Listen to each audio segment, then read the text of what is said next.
High school. Ooh, nice and shiny.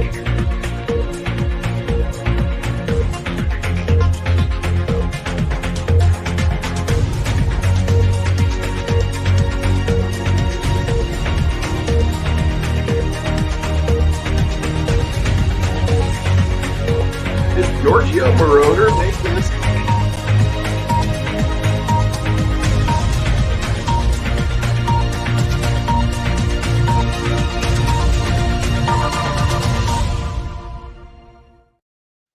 All right, that's the weirdest introduction we've ever had. Giorgio Moroder, thank you very much for that sample. And if I could just get a little bit more lens flare, we could completely have a seizure before we begin. My name is Bruce, and here's. Can you hear me? I can't. I went deaf. Fuck. I can't see any color. What did that do to me? Oh wait, I couldn't see any color beforehand. Do I have to be Thanks, playing Jeremy. this game all night? Oh man. Okay. So with us tonight, Jade is out from our usual group. Connell is taking. Oh wait, Baron's getting his eject button ready. We have a special guest tonight. One of the best GMs, and if you haven't watched his Star Trek, his recurring Star Trek stream on a weekly basis, you're missing out, because he really does bring a nice little feeling that this is something that Roddenberry would want to watch or partake in. It's different, unlike most Star Trek live plays. Give it up for Bear, the Gen X GM. All right, thanks. With us is Kai, the Crafting Gamer, Connell, and Baron G-Rock. I'm going to be on mute for just a moment. What? All right. A second here. And he leaves us with the madhouse. Of course. No, it's when Garrett's not here or Jade, it becomes a madhouse, because those two schmucks unfortunately have the ability to keep us in line. So I did prepare a few things here. So and basically what we're going to be looking at is kind of GMing past, railroading. Some of the things that we can do to, not necessarily to basically give our players a little bit more freedom within the world that we play in, and also look at different ideas on how, even if you start out railroading, how you can ease that back, or, kind of keep that from happening. I know from personal experience that, even some modules have even had, a straight up railroad. If looking at, the Second Darkness, the last book of that series from Paizo, that literally it was go into a room, fight guys, turn around, rinse and repeat. It was the exact same fights almost over and over and over again. And how to, basically, add a little bit more flair, keep your players, definitely there, and keep them engaged. So let's start out with the first question here, and we'll start with Crafting Gamer here. What effect does railroading have on player engagement? I actually wouldn't know. I kind of do, but not very well. The one time I tried a railroad, it failed miserably. Okay, well, tell us about that then. Well, I was trying to do an adventure from the movie Waxwork. And so I was trying to follow the movie as close as I could. The players, pretty much not knowing that that's what I was doing, which probably didn't help, ended up basically saying, "Screw this! We're not having any fun. We can't do anything we want to do." Because I was trying to keep them in the waxwork where all the bad guys were, and at least one of them to go through the painting, to go through the exhibits, but none of them wanted to get anywhere near the exhibits because they all had a bad feeling about like what the fuck is he trying to do. So I found for me personally, railroading just causes the players to go, yeah, that's exactly what we're not going to do. Okay, so were they less engaged then while you were doing that? I would probably say yes. They certainly did not have much interest in the game in the next two sessions. Okay. All right. What about you? What effect does railroading have on player engagement? On who? Kai. Oh, I didn't hear the Kai. I just watch my players stop literally paying attention. They're all whenever I try to run railroad or watch my other GMs railroading. The moment we all figure out what's going on, it becomes we're just sitting here for the ride and we're waiting and we're looking for the points where the GM is asking us to look for the rest areas when we're supposed to wander out, look for clues, the lever that's going to re-engage the ride, and then we get back on the ride on to the next encounter or the next scenario. Once we know we're on the ride, it literally becomes disengage everything and listen for keywords, look for activation levers and the buttons that will allow us to continue on to the next fight or the next scenario. At which point we're going, okay, and after a while you're just like, so where's the next decision point that branches back? The infamous here's an important decision. They all go to the same decision, no matter what you choose. Red, blue, green. He just goes to the same point at the end. It's just at that point, it doesn't really matter. You're just trying to push through. You just ride the ride to the end as fast as possible, so you can get as much as you can done. The faster we get through the module, the faster, or the railroad, the faster we can go on to get something more entertaining and more fun. And I've watched my players do it when I've done it. I've been in groups where once the entire group figures out that all we're doing is riding no matter what we do, we're being smacked by invisible walls back onto the tracks. It's no longer any fun. So it's just simply, and at one point we literally were just looking at the gym like, what do you want us to do? Because obviously, you keep telling us no for everything. What do you want us to do? Well, and I'm like, okay, fine. This is the plot line you want us to do. We'll do your story. Okay, cool. We're done. And we move on with the game. And then, yay, it's not really fun anymore. Okay. Bear, what about you? What do you feel the effect on railroading has on player engagement? Well, it depends what kind of railroading we're talking about. I mean, railroading is a multifaceted and complex thing. It's not, a lot of people decry railroading as this horrible thing where you're just on the rails and nothing you do changes anything. Okay, that's not railroading. That's taking away player agency. That's the players not being able to make decisions. What Kai said about, well, if you pick red, blue, or green, it doesn't matter because you're still going to purple. Well, the players don't know that, so they're not going to feel railroaded because you're the person giving them the next encounter. It's when you take away their ability to choose between red, blue, or green. When everything is red, everything is green, or everything is blue, now you're railroading because you're taking away their ability to make a choice. But the illusion of choice defeats the thought of railroading. As long as they think they're making choices that are taking them to places, they're not going to feel railroaded. It's the quantum ogre argument is one that I can't stand, because it's this idea that, like, well, I'm going to put the ogre wherever the players go. Cool. Players don't know that.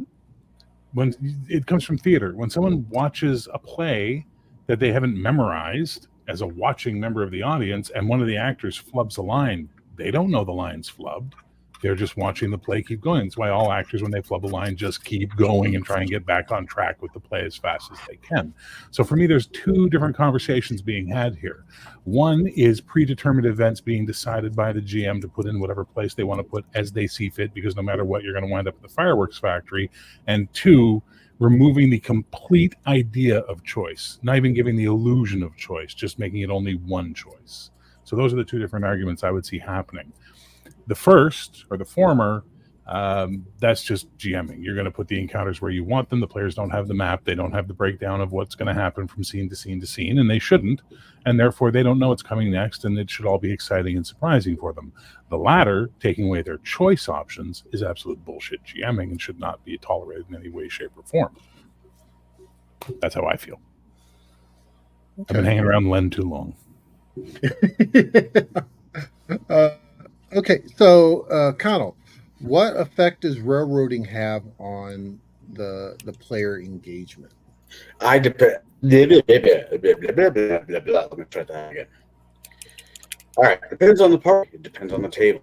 These are the things you need to look at. Are you playing at a shop that gives you weekly modules that you're supposed to get the Pathfinder Society or the Venture League through?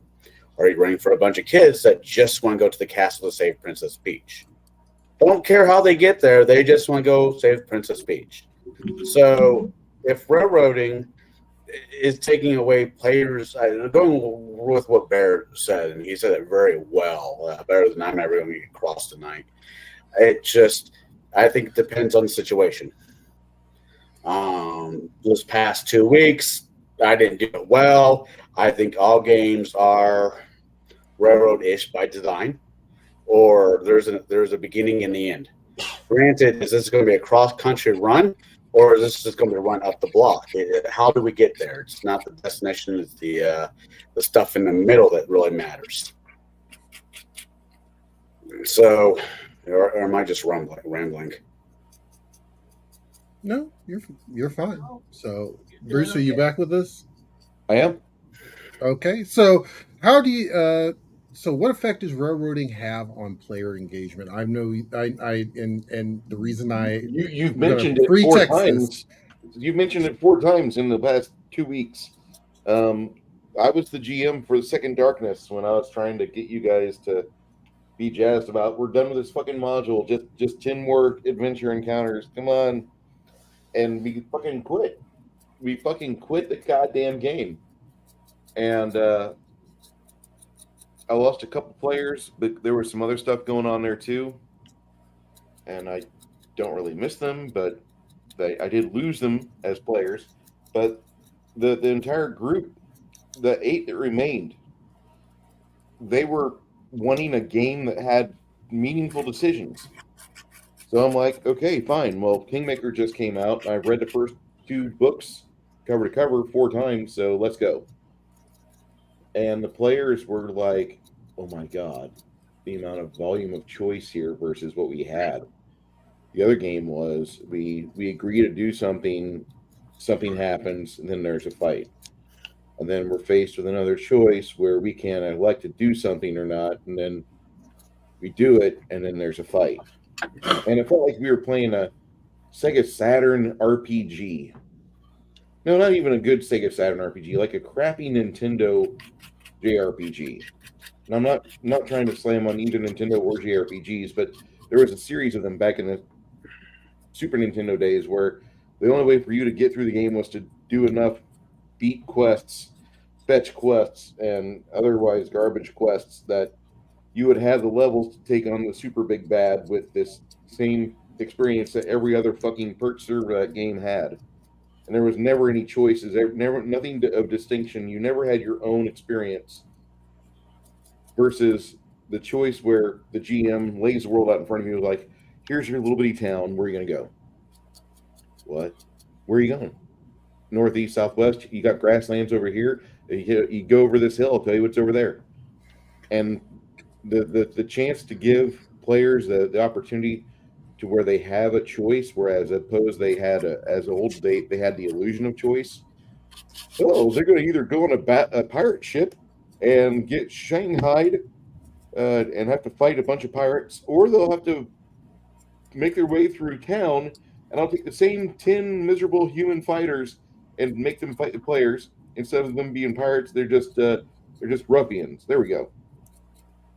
You know, there were so many times where I'd read a book, campaign source book, DM black or dark blue book from 2nd edition. I'm looking at you, where like you could create the same campaign with the same combats, but it just had the illusion of choice where the players had the same fights almost, but the uniforms were a little different.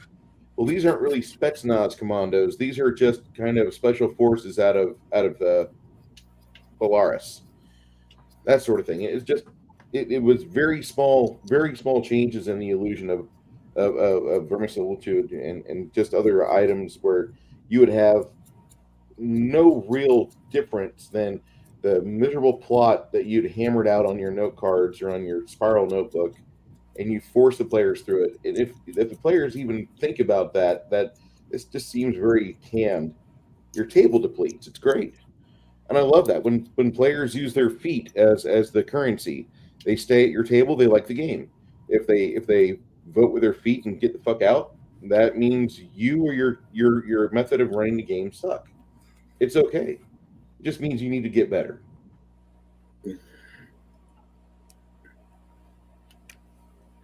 Yeah, the only complaint I had Kingmaker is the switching of DMs. We went from having a really good DM to, well, what a fuck stick. Sorry. Fair. I just want to address something Bruce said. It's not necessarily, I mean, I see what you're saying, but it's not necessarily that you're a bad GM. It just means that maybe you're not a compatible group. I've had that in the past.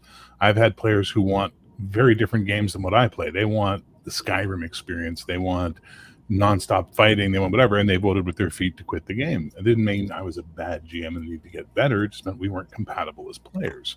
So maybe sometimes we need to look at that as well. What is the compatibility between GM style and player style? That is true. I've never done really strong with people that preferred storyteller D10 games over like a D20 with THACO or base attack. I mean, there's two different styles of RP that are really big. Like the type of player that enjoys this sort of thing, and the fact that I've got like 7 of these little girls, I'm going to paint each of these 7 a little bit different. And like then there's the player that says, I don't want to deal with any table measurements whatsoever. Can we have theater of the mind tonight? There's two completely different types of game. And as a GM, you have to learn how to read the room. I would recommend that be the first skill you learn as a GM. And vet your players. Yeah. Make sure they know what they're getting into and make sure you know what you're offering, right? Bruce, if I can use your game as an example. Sure. The Saturday game, not your regular Saturday game, not your not the alpha test. Alpha test. You have like at least 3 different types of players there. You have Grog, who doesn't want to RP at all. He just wants to roll dice and kill shit. I think me and Chris and maybe one other person very much, hey, let's do the role play and kill shit. And I want to say not Hannah, is mainly all role play. Janet? Yeah. It's funny you called her Hannah because I think you might have played with Hannah once before. Right. I'm mentally baked right now and not in a fun way. So I'm just saying you have 3 different. Are you saying you're at gravel road? You're so stoned. I am saying, forgive me, the people in chat. I'm not doing well tonight. I am almost mentally checked out. If listen, I appreciate you at least making the effort to get in here. I appreciate Jade in the chat as well. If you're not feeling well, dude, you don't got to be on camera, and you don't have to be here. No, I get that. But we do appreciate your presence, both of you. And I know Jade's been cooking 55, 60 hours a week now. Appreciate you, Jade.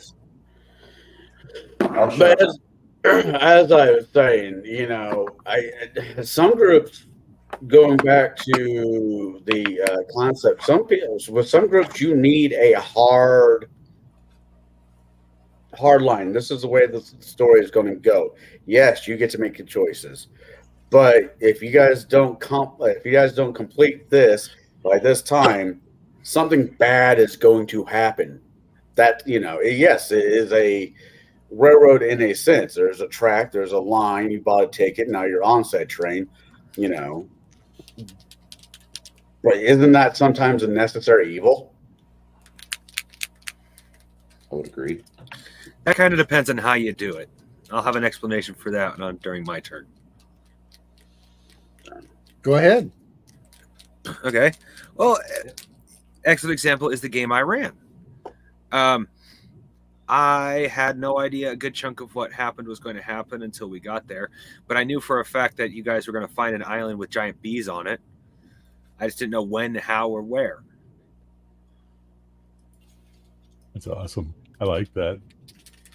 And see, typically that's the way that I run too. Is that, you know, I know the starting point, I know the end point, and how we get from point A to point B can be either a straight line or real curvy.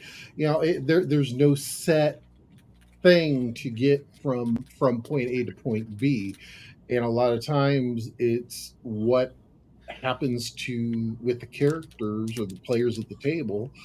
You know, sometimes they may make a comment that was not meant to be, you know, in character, and I'm like, that's a really good idea, and then I'll take that and run with it. You know, and or you know, it just depends. You know, and yes, it basically comes down to your table of what's going to work and what's not. If you have a very you know, kind of sporadic type group that you need to keep them on track, then a small thing, using railroading can definitely help with that. You know, not necessarily in a bad way, still giving them, you know, the illusion of choice, but not necessarily the, you know, the freedom of, you know, ooh, today my master gave me a collar so I could squirrel.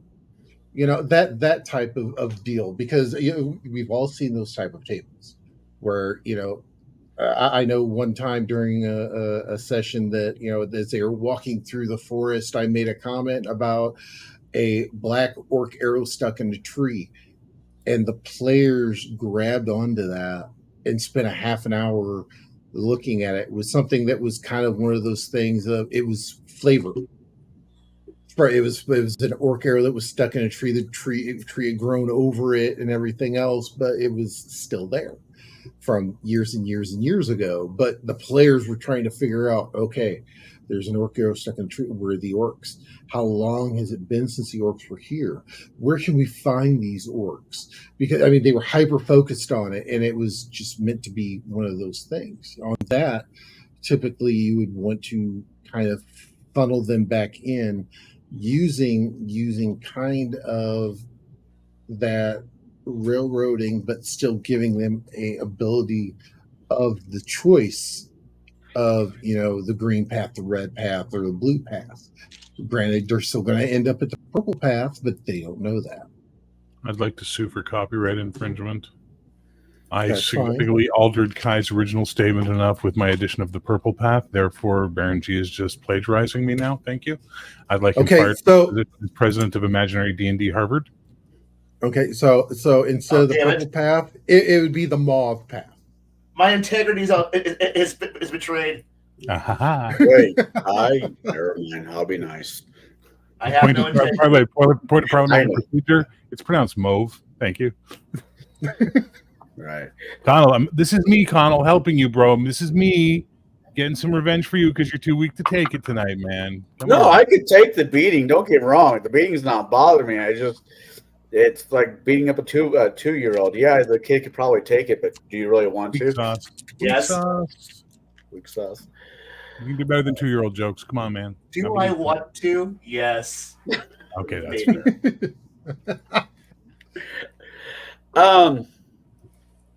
I got nothing. So Kai, how do you use the railroading but still give them the option and the illusion that it is not a railroad? How about that? Oh shit! Because honestly, I haven't railroaded in long enough that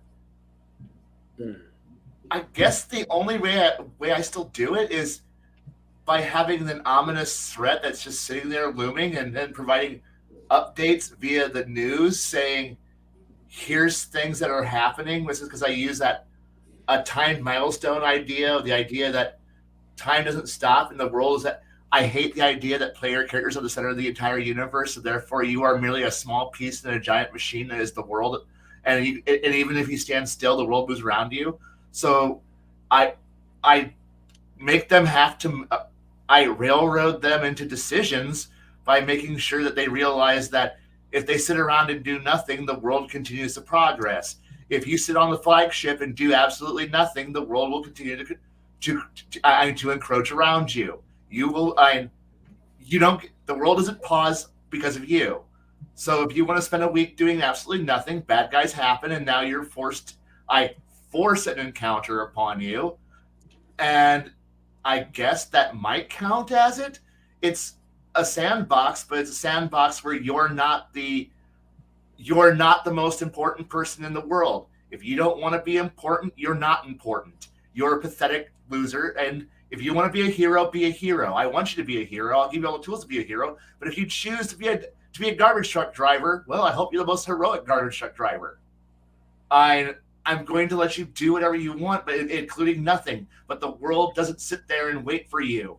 It's all right. This isn't Skyrim where it is where if you're not in the zone, or sorry, use Minecraft. Sorry, this chunk isn't permanently loaded. The world does not unload around you. There's this little ball I've got, the little globe of the world, and the world continues to spin. Shit continues to happen. Ships sail. People move. People live. If you want to be nothing, you're nothing. And I don't give a fuck about it. I don't know if that's the answer you want. The answer we needed.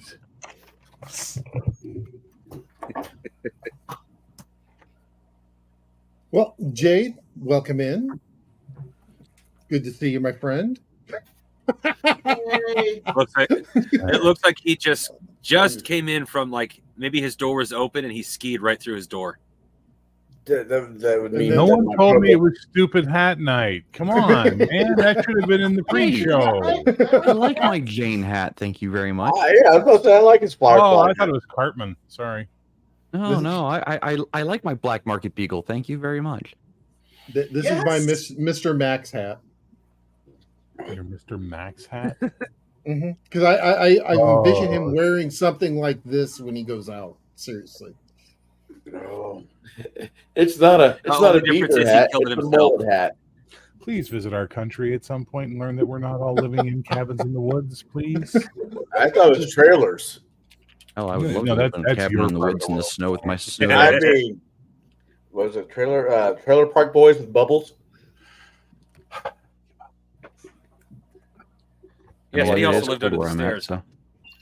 So, Jade, what with you going back to the original question there, what effect does railroading have on player engagement? Depends on the table. So if you're running heavy modules, the idea, and I posted this in chat, the idea of a module is a self-contained story for a game master to be able to present to their players in a way that the players can get an idea of what's going on in the world around them, and maybe even learn about the world through the module. It's all self-contained.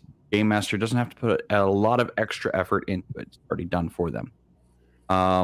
If that's the only thing you do is module play or society play or one-shot plays, awesome, perfect.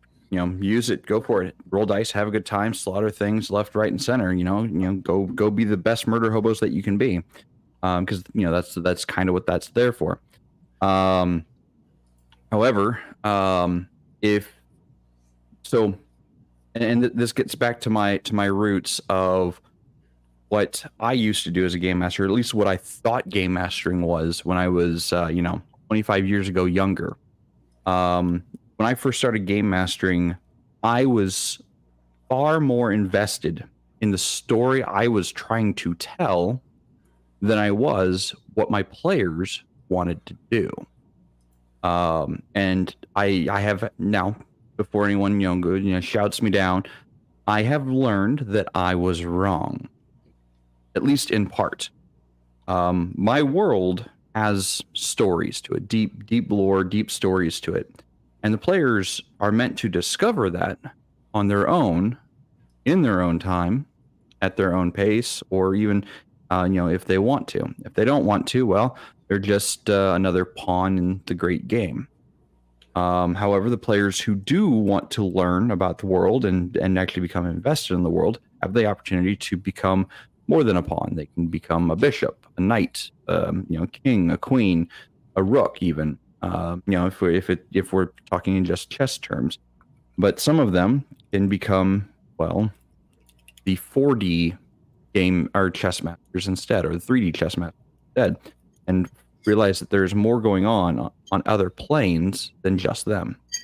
When I told my first few stories, it was very much a me-centric thing. And again, I realized I was wrong in doing this, but the result was that my players did become invested in the story and invested in the world, and they wanted more of it. The more I revealed to them, the more they progressed through the game, the more they wanted to know, the more they wanted to invest and change things for the better and change things for their own purposes. So I think starting out, a railroad gets them the idea, gets them the context that they need to continue on their own past that point. Okay. So how can, and this is for Kai, let's see here. How does railroading affect immersion? In my experience, it breaks it. If it's done poorly, realize that everything I say comes from I'm going to pull out the now multiple year old joke now of where did the bad GM touch you? It's when it's good, you don't notice, but hey, we're not here for good. We're here to tell you how bad it is. And like I said in my first answer to the question, it's once you realize that you've got no agency, no free will, no choice, and all you're doing is just riding a rail. If you see the GM pull out the adventure module and flip pages, is the point where you just turn off being engaged by the story. At least to me, and how I've watched other players do it. It's once you realize that you're just following a script, you're just kind of looking for the immersion goes away. It's just like, okay, go ahead, read us the flavor text, so that way we can. When we load up into the next room, read us the flavor text. We'll wander around, play the Sierra point and click adventure game thing, figure out where the key point is, go fight the 3 orcs, get the free cake, load next room. And what if the orc has a pie? Wait, there's cake? Well, right. Well, Man. it's like you enter a room as an orc defending a cupcake. I mean, literally at this point, it just comes down to if I know the GM is literally flipping. I've seen too often that if we try to be creative or think outside the box, try to get off the rails and do something interesting, we're shut down. Like, no, that's not supposed to happen. The walls are suddenly impossible to climb. The guards are too perspective. So it's too, like, they're too tall. You can't find a way to get over the walls, or there's an anti-magic field that prevents your ability to do anything useful. Sorry, nobody wants to talk, so therefore your social character can't do anything. Every guard the halls are all instantly well lit, well painted, no hiding spots, so your rogue can't do anything. So now all you have to do is just follow the line. Just moved. Okay, we're all in our 2x2 square, 2x2 grid square. We continue to hit W the up key to move down the hallway. At which point we look around, look right, left, hit search trap button, encounter RP room, look for the Sierra solution, and then move on to fight next thing, and then watch the GM flip the page to the next section. There's no fun in it anymore. It's a game, all right, but at that point, load a computer game, play a video game, load your SSI classic, box of text, see the walls, walk through walls, map on your paper adventure game. Just go play the video game. If all we're doing is walking through and watching flavor text, and that's how. Now, if a good GM can run one, it's just fantastic, and I think it's amazing. Fuck yeah. Okay, cool. I'm on board. I'm okay. But too many GMs are just simply, I bought a $40 book. I'm going to flip through it until we get through book 1. Then I bought another $40 book, and we're going to go through it until we get to book 2. And so on until we completed the adventure path. And at that point, I'm sorry.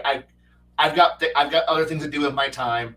If I have to wait till designated talking time to actually feel like I'm doing something, and even then, I only have one of 3 solutions I can already get.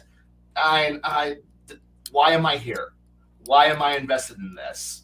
I can go play another game. I can go do something else, and I would prefer to spend something. I do something else, and even if I want more than the illusion of choice. I actually want an actual meaningful choice, and most of the times when I encounter it as a player, I guess because I would rather read a book if I'm just going to follow a script.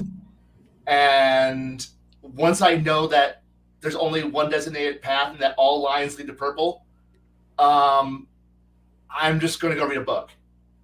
I'm out. I'm here. I'll stick with the game long enough to be supportive of my fellow players, but I am mentally and creatively checked out. I'm just here to mechanically find the solution and get to the end, to play the game. Okay. Now, Bear, you had mentioned that a couple of different types of the railroading of the second variety of the done badly. How can that affect immersion? What? You had mentioned that there are 2 different kinds of railroading. There's removing player agency and decision-making process, and then there's moving the story around to get the achieved goal without the players knowing what you're doing behind the scenes. Correct. So the removing the removing of the agency. Right. How does that really affect the immersion of the game? It's heavy down, no? I mean, it's obvious. By them not being able to make decisions, they will not immerse, and therefore there is no immersion. It's not some great mystery. It's going to, if you take away the player's ability to make decisions, they're going to not want. They're going to turn into what Kai just said. They're going to become all that stuff. Rather read a book, rather watch a movie. I'm just here to roll dice and not care. So yeah, I mean, it's a short answer because it's pretty straightforward. I think. I mean, it's on the wall at that point. I will say. There's a danger between. So I did a whole video about this, right? There's railroad in the sandbox. I said there's a third way, and I presented the idea of the third way. And for me, the danger of players is that we have since 3rd edition, we have invested so much into concepts of balance and player agency and sandbox and all these buzzwords that fly around in our hobby. 75% of people who don't know what the hell they mean. They just use them because they heard someone else say it. And now it's the thing they do. There is a danger of players perceiving anything negative that happens to them in a game as railroading, as removing agency, as, oh, I've seen it happen, dude. It's not a no. I've seen players literally something not go their way and immediately start accusing the GM of railroading them. And he's not. It's just the story didn't go the way they wanted it to go. And this is the place we have to be careful, because immersion, if you're doing the story the right way, or you're playing the game the right way, or you're having a fun time and everybody's immersed in their characters, it's never going to happen. Because they're going to go, crap, we didn't succeed, versus you're stonewalling me. So it comes down to being a quality GM who knows how to make a good time for the players and have a good time as a group and really, really have fun with it. This is why I don't run modules, because printed modules are nonsense. They're not fun. They're boring. They're, as Kai said, scripts. And I don't find that interesting. I've said this many times on my own channel, I use the Neil Gaiman school of plotting, which is, here are the 4 or 5 points I want to make sure we have in tonight's session over the next 3 sessions. How we get there, that's up to the players, and I will react to what they do. But if I need to move something into their path, I will, because they don't know it's not in their path already. Therefore, their immersion won't be shattered by it. But if I remove their ability to choose, then I'm breaking immersion. Then I'm causing them to have no reason to be here, because at that point in time, go choose your own adventure, because that's what you're doing at that point in time. It's if the only choices they have are A or B, it's not really a choice. That answer your question, Baron G-Rock? Yes. Okay, thanks. So I'd like to take the top not square Kai. for the block. yes, Jay. So I have a question about that. Now, when you have a, let's say, a one-shot experience where you've designed something that's only meant to be played once, and you tell the players up front, here are the choices available to you. Here is what your mission parameters are. And I've doing this in gameplay, like doing this in such a way that it doesn't break the immersion of what the gameplay is. But you tell them what their goal is supposed to be and the choices of directions they can go, from the starting point. Is that a railroad, or is them having the ability to choose which direction are we going to achieve this goal? Is that not a railroad at that point, if they have the choice? I don't think so. Okay. I don't think it's a railroad if they have choices. So my example there is I ran a one-shot for Free RPG Day called the Fall of Arnor. And I actually ran a version of it here on TableBreakers over the summer. And they were basically told, you have to get the MacGuffin. You have to get to the MacGuffin. You then have to get the MacGuffin out of the area. Whatever means by which you get the MacGuffin gone, it doesn't matter as long as the MacGuffin gets gone. And they were given several choices of, you can go to this place here, you try to search for the MacGuffin. You can try to go to this place here to try to search for the MacGuffin. Or you can go to this other third place to search for the MacGuffin. Each one of those places had different dangers to them, and they had to make the choice which way they wanted to go. They had reasonably good intel that where the MacGuffin was. They went there. After that, they were given another series of choices. You can either go to this point here, you get the MacGuffin to fly out of the city. You can try to smuggle the MacGuffin out of the city on a boat, and via the waterways, or you can try to flee the city on foot via land, out of the city. Like, what would you like to do? And that was the choices I presented them as the main options. Now, how they got there, I didn't really care how they got there, as long as they got to whatever decision point they wanted to get to. Okay, is there a question in there, or are you just well, that was the example that my example of how the story was, as Kai said, pre-scripted. Everything was kind of scripted out. Like, these are the things that are going to happen. The players don't get involved. So it was technically a railroad. Like, all those things were going to happen, one way or another. Yeah, those are events in the world. They're gonna happen. Right. What the players do is so the railroad is not if the story is going to evolve as the players exist in the world. The railroad is when you go, hey, players, you're going here, and we want to go left. Nope, you can only go right. Oh, we want to go up the mountain. Sorry, you can only go down the mountain. That's railroad. Okay. Having events happen, whether or not they interact with them or not, is just a living world. Yeah, at least in my opinion. Kai, Connell, anybody else jump in on that? I'm not disagreeing with that. I was just going to say that because of the fact that you had three different choices, and that there were different events tied to each of those choices. So that way, had we gone out into the city, there was a different event happening to us. If we had chosen a different direction, different event was going to happen. If we had chose the dockyard, we got the event that we got. Each event was different, so it wasn't a railroad. It wasn't 3 choices equals purple. It was 3 choices led to three different results. Like on my session, I had at least 4 to 5 different possible endings, and you guys found a fifth that I hadn't even intended, and I was happy you chose that one because I gave you options, and then you went for option, A, B, C, D, and you went for E. I was happy for the fact that you found an E option and ran with it. As long as each encounter did not equal the same point, then it's not a railroad. So yeah. But for me, all the options did equal the same point at the end. It didn't matter how you did it, just as long as you did it. Right, but the thing was we had different scenarios waiting for us. So it wasn't all events equal the same fight. It was a different fight every direction. I'm okay with that. So as long as there was a different feel to everything, so it didn't feel like Mass Effect 3's ending. That's all that mattered. Okay. Bruce, you want to chime in on that? Not really. We've got 7 people in the panel here, and I feel like I'd be just running over the same dead bird that we've all hit already on this highway. Okay, so Yeah, it's No pretty. offense. No offense, Kai. It's pretty hard to follow Kai though.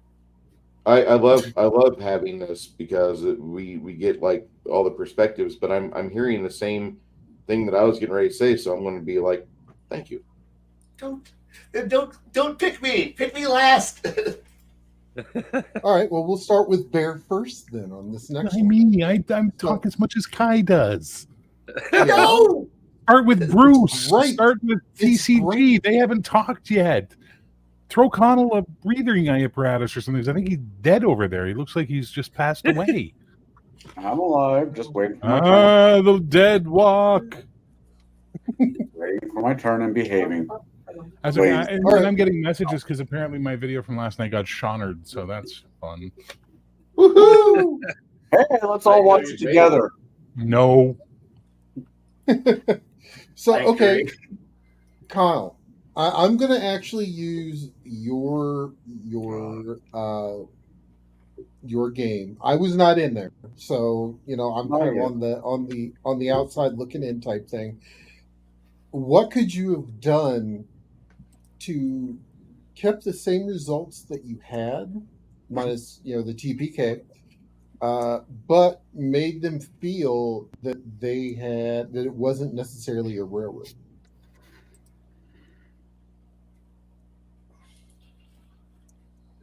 Gaming, I've gotten used to gaming at a shop more than at somebody's table. And I'm not saying Kai is right. To a certain degree, it is scripted. I have this module right here. This module right here, right? And I've ran it more times than I really want to talk about. But every time I run it slightly different than the last time. Even though it's paged out, scripted out, A versus B versus that. My problem is, what I could have done differently for this group was take this, do that, because that's how I've written out in my game for you guys. It was scripted out. They do this, this happens. All right, I'm going to do something different this time. I'm going to throw a labyrinth and a maze, a bridge that they're going to have to get through. Well, I'm going to have to throw out the bridge because I don't have the fucking time. And I don't quite understand why I built either. So that's not going to help. I think I just needed more time. I'm not faulting the players, not really even faulting myself, other than the fact that I should have just said no. I just needed more time. If I think I had more time at a table that's not at a game shop. But a game, was able to avoid a lot of the pitfalls that you fall into. Would fall into if you just necessarily just run out of a game shop, which I do. Yes, I use children as a hook because with most parties, children, women, sometimes a dog are the hook.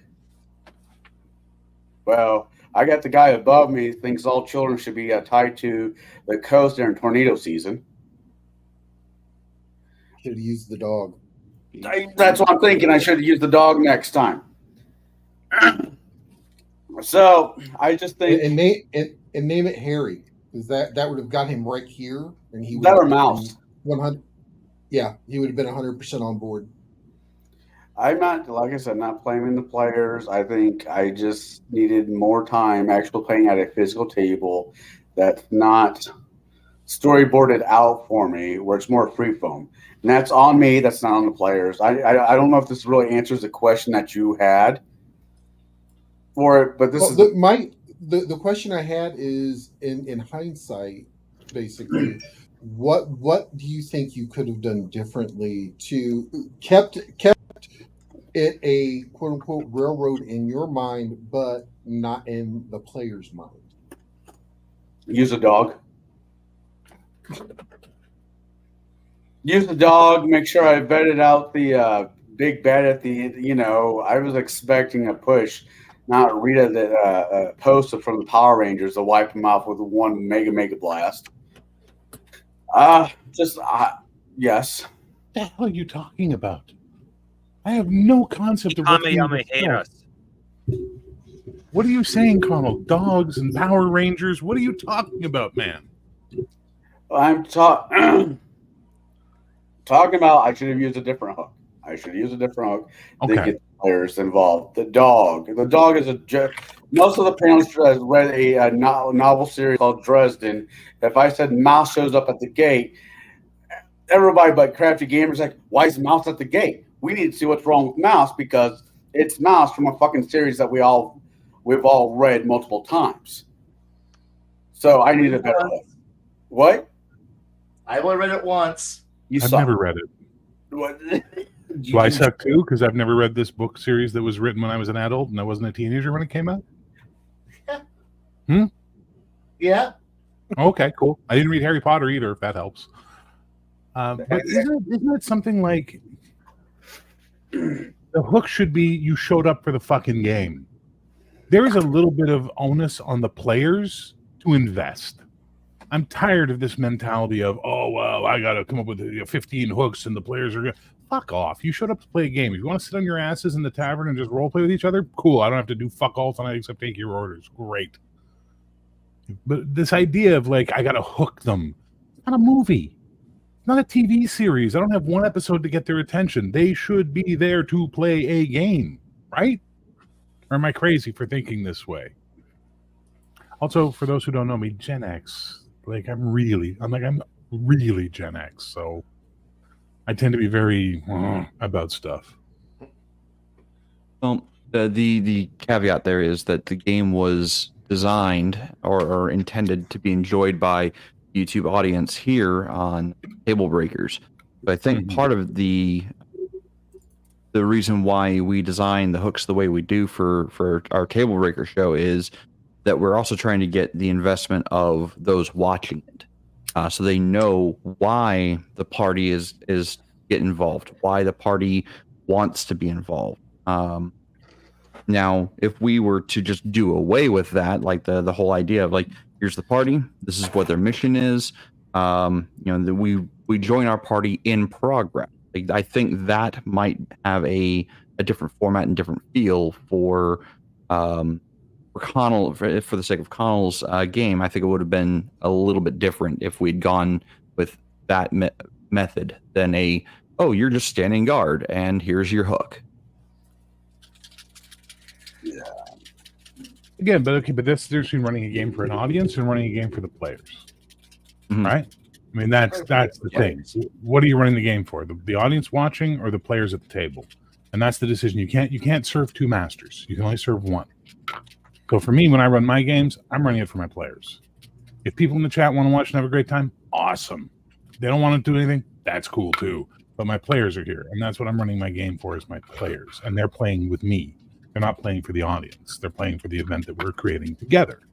And if you do a really good job of it, isn't that just going to automatically drag the audience in because they're watching something captivating and interesting, right? I don't know. It's crazy. I don't know. I feel like there's this like disconnect that I'm hearing, and it's not a bad thing, but it's like, for me, I'm just going, I don't see why this is an issue. railroading is bad. We can all agree on that. Taking away player choices are bad, but also falling all over yourself and fawning on the players and trying to give into their every whim and desire and nurture every little anxiety they might have about the game is also bad. It's the opposite of railroading. It's helicopter GMing, right? It's not healthy for your game. Sorry. Shouldn't you, like Kai and I, we agreed on something at the beginning of the night, which is we just run a game and then see who has fun. And then I take feedback from my players after the game to hear what they want more of or what they felt. All my players know they can send me messages. I mean, Christ, one of them did. Brian, I think we could do that. All right, Brian, thank you. You know, it's just like, it was cute. But it's like, the thing is that having players have that freedom is important. And the point he made was valid, even if I thought it was cute the way he did it. As much as I love the people who watch our plays, I don't give a shit what they want. They're not at the table. They're not playing. They're not part of this creation. They're an audience. I don't know. Maybe I'm insane. I don't know. But I just feel like worrying about hooks is a silly thing. If you're in the tavern and I want you to go on an adventure, I promise you'll be going on that adventure. It'll happen. Somehow it's going to happen. And if you don't, if you ignore the call to adventure and you sit at the table and you just drink all night, that's on you, Bo. When you come to me at the end of the game, well, the game was boring. I don't fucking know, man. A mysterious stranger came into the bar, went and bought some stuff. I pointed him out to you, and you all sat at the table and argued about who made the most gold last week. That's not my fault. That's on you as players. Is that railroading? No. But it could be considered a little too laissez-faire. Maybe there needs to be, like someone was saying, Kai was saying this earlier, at the beginning, or maybe it was you, Jade, where at the beginning you need a little bit of a railroad to push them on the path of adventure. Maybe that's necessary, right? I don't know. I mean, and that's what the hook is meant to do. It's meant to get your players invested enough in what's happening around them to get involved. I mean, maybe that hook is, maybe it shouldn't be a hook. Maybe it should just be a, hey, here's what your group is doing as you're walking, as we enter this scene, take it from here. Like this is your mission. This is what the Baron or King has asked you to do. And here it is written out, hand out at the table, or, a PDF copy to all the people online. And like, here's your mission. Go do it. Here's the scene. When I go to the shop, be a director. Right. When I go to the shop, I walk in the door. I normally have, depends on the group, I normally have either 10 kids fucking waiting, wanting to bust through the fucking door so they can play, or I have guys smoking outside, having a smoky treat, waiting the game. They're waiting for me if I'm not there before they do. I always have at least one or two people show up before I get there. Anyways, so I sit down. They give the shop $5. Each person gives $5.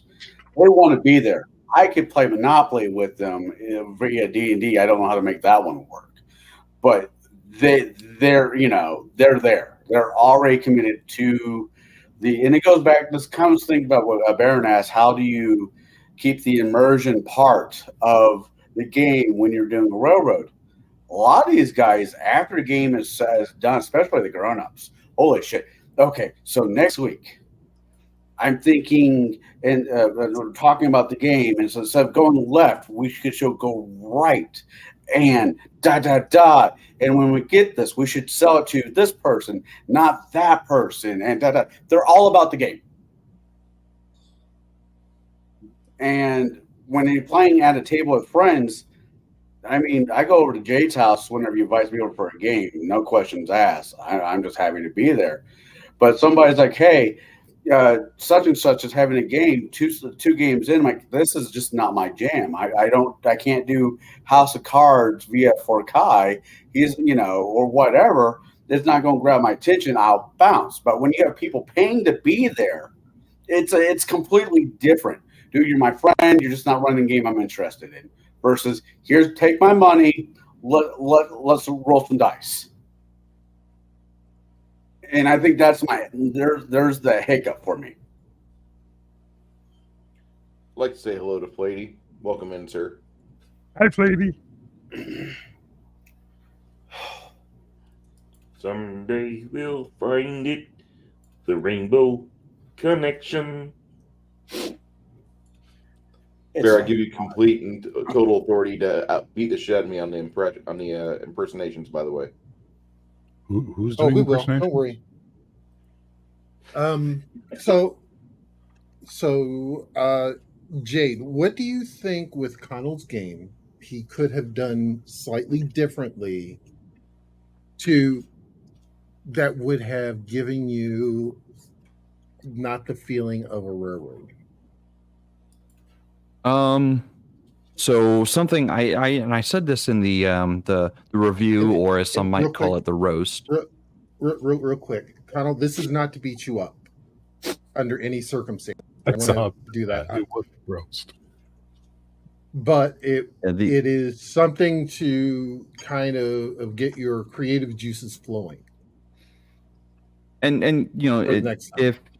if you as game masters out there have also had a problem where your players just did not seem interested in what was going on, this might also work for you. And I said this in the review / roast. What was it, last week? Last week, Yeah. whatever. Give them 6 hard truths about the scenario, about the thing they're walking into. Give them 6 things that they know as players, or even as more predominantly as characters. These are the 6 things your characters know from the get-go, from the word go. And if you're going to deviate from those 6 truths, it's because one of them was a falsehood, and a commonly believed falsehood, or a prejudice of some kind. So that is key one, and all of those 6 things should come into play at some point during the game, even if it's just a one shot or even a long running campaign. Now, if you want to flip all 6 of those things for a long running campaign on their head because all of their preconceived notions end up being false in the end, that's on you.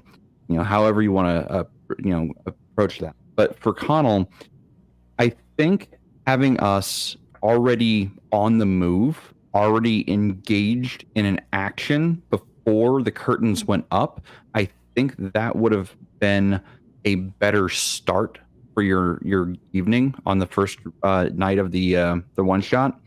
And the way you would do that is, as we are, we already have our mission briefing from whoever. Like, we are told, go into the woods, take this amulet into the woods, find the cause of whatever the problem happens to be, the missing children, the missing person, whatever, and solve the issue. Like, that's our mission order.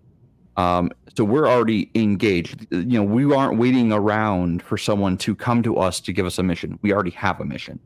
And that's, again, part of the 6 truths. Like, that is, you could actually wrap that into the 6 truths of ours is, here's your mission. Here is the point of origin to investigate. Go forward from here. I think that would have set us up on a better path for potential success, rather than dancing around like, well, it's kids. Do we really trust them? People coming out of the woods. Do we trust them? And having that whole like 45 minutes to an hour of, well, I don't know if we should really be doing this nonsense. To avoid that, we're already in mission. We're already in progress. Like that is the only advice I have for you on that.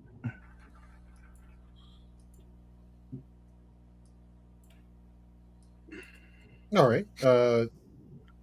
Crafting Gamer, what do you think one thing that could have been different with the one shot that would have, definitely made it not feel as a railroad?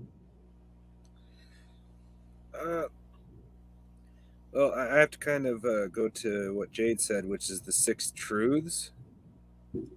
Fact of the matter is, I was an alchemist, and because I didn't know the area at all, I had no idea what I should or should not have for my character's brewed up potions. So all I had was bombs. If I had known at least a few things about the area, I would have asked, can I have this potion? Can I have that potion? Can I have potions that resist cold? But I didn't know. So Okay. I have to totally agree with the 6 truths. Okay. Bruce, what about you?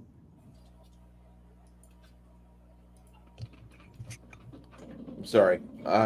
Repeat your question, Baron, because I've had What some bunny trails in my head pop up since you first ran with it. what do you think would be one thing that could have been different with the one shot that would have not made it feel as if it were a railroad?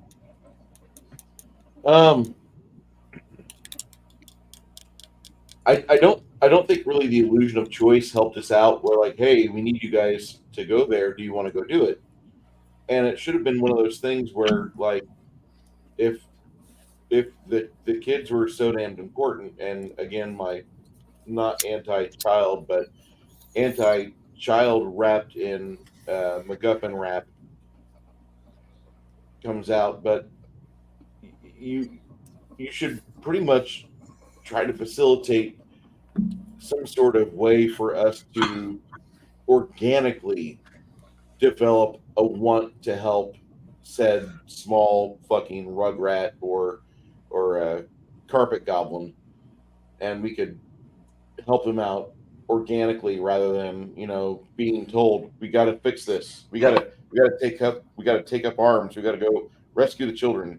And I'm not a real big fan of that anyway, because I give a shit about kids. I know that sounds terrible, but I like you're useless until you're fucking 19. Sorry, at least a year outside your childhood, and to where you can make a choice for yourself. Will you smoke cigarettes, or will you wait and and do other things to yourself? But I'm not a big fan of that style of introduction, and maybe I'm just saying that there are other ways to do it. One way could have been we started off at a camp. We were camping, the 6 of us or 5 of us or 4 of us together, hanging out, checking trot lines. Uh, then all of a sudden in the forest, we hear a cry for help. Well, you're the only adults around. It sounds like there's might be somebody young in the forest that's screaming for help. You should probably go check it out, because as opposed to being in town and having the option of closing the door on the said, hey, can you go help us fix some kids? No, go fuck yourself. Slam door in face. I really, I don't give a shit. But if, like, we're out in the middle of the woods and we've been dealing with our own problems, like every other day there's like a goblin track we find around the camp, or something's going on. We saw other people that are wilderness folks a week ago, and now we're hearing it sounds like one of the kids from that camp is in trouble. That would probably be a better way to hook, especially a dick like myself, into a situation where I might give a shit. But the illusion of choice, I would get rid of that, and I would feed just information, gather a few items from the players, like, it's the first day of camping, what are you doing? And just like note things down. On the second day of camping, while you guys are getting some trot lines established, you bump into another set of campers, and they're about maybe 500 yards away from your campsite. Man, a woman, looks like 3 kids, possibly a family. And yeah, they look like they are a family. And then you guys, you find yourself a patch of wild blueberries. So, like, yay, we go back to camp with wild blueberries. Shit like that. And then, like, you're 15 minutes into the game, or into the event, and, like, all of a sudden, like, hey, this is day 6 of your camping, and now here's a whole situation that you hear what sounds to be like things running through the forest. There's a kid screaming for help in that same direction. It sounds like something's running towards him. What are you doing? What are you doing? And something of that nature. But just a more organic feed, and it takes a bit longer to set up, but it pays off a lot better, because you never want to have the guy slam the door in the face of the town crier after he's disturbed. Like, I was just enjoying one of your very fine ladies at the ice cream social. I've got to pull my sock off my dick and get it back in there again, because that was great. I'm done. I don't care about your rescue mission. I'm getting late. I'm on leave. The hell kind of ice cream socials do you go to? The fun ones. Apparently, I'm going all the wrong kind. All right. Last but not least, Sorry. go ahead, Bear. I once had a GM who handed us a paper before the campaign, before we made characters, and it was the, jokingly, the commandments of the campaign. It was the social contract we were all going to have to agree to play. And item 10 was do not be a heel. You can be a tough guy. You can be a lone wolf who lives on the edge and plays by his own rules. You can be a scoundrel. You can be a knave. You can be all those things. But you have a heart of gold. Otherwise, this isn't the campaign for you. And I thought that was good that he put that up front. What was expected of your characters that you're going to make for this game. And if someone wanted to play the asinines out for themselves and, Han Solo without the heart of gold, which is what everybody thinks they're going to play when they make those characters, it wasn't the game for them. And I thought that was a pretty good thing to put up front as a statement, I thought that's something that maybe you can do. Now, again, you're going to hear certain types of players go, well, you're limiting my choices and that's railroading me. So, too bad. Go play 5e. Curating the table is good, Bear. Yeah. You got to vet your players, man. You got to vet your players. So last but not least, one of the most outspoken people from last week on this, but constructively, Kai, what do you think would have been a way that just one item that would have made it not feel railroady? Had we not had a magical teleporting senior officer show up behind us and then tell us to get the fuck out and go help the children, even though the fact that we were the people who were there at the door saying, no, why are we here? And then be like, go do this thing. And it's just like, but we were getting ready to say yes, but I guess we're going to go do it. I think it was, we were about ready to actually, have a meaningful choice, but the meaningful choice was yanked out of us by the arrival of you've been standing still for too long, asshole senior officers showing up and saying, get your bitch ass moving. And at that point it was, could we have at least gathered some more information about what's going on? No, get the fuck out. Okay. Thanks, boss. I now know what we're going to do. Follow the children. And follow the children. What else are we doing? Follow the children. Mm-hmm. That's all we're doing. Had we been given enough time to, I don't know, make a choice? Sure, the illusion would have been maintained for a hair longer. But let's put it this way. I think the other thing that could have happened was the ogres are able to teleport faster than you and are playing expert league NFL football, passing the children off like they're fucking magical. And having to remind, hey, I'm actually trying to do something useful. Again, that kind of makes it feel like, what are we doing here again? Are we just killing time so we can go watch an NFL football player pass off to another football player so they can go run off at super duper super speeds and get a touchdown, and we're supposed to just follow after? Yeah, no. I think that would have been it. Yeah, those are two things. Mm-hmm. All right, Bruce. What Kai's saying here reminded me of when I watched Office Space again for the 14,000th time, where the movie starts off and we're in minute 12, and hey, you had a good week last week, but you forgot the cover sheet for your TPS reports, and 70,000 other people come in and notify you of the cover sheets for the TPS reports. I have 6 bosses. Go ahead, guys. No, I'm just saying, I have 6 different bosses. They all do.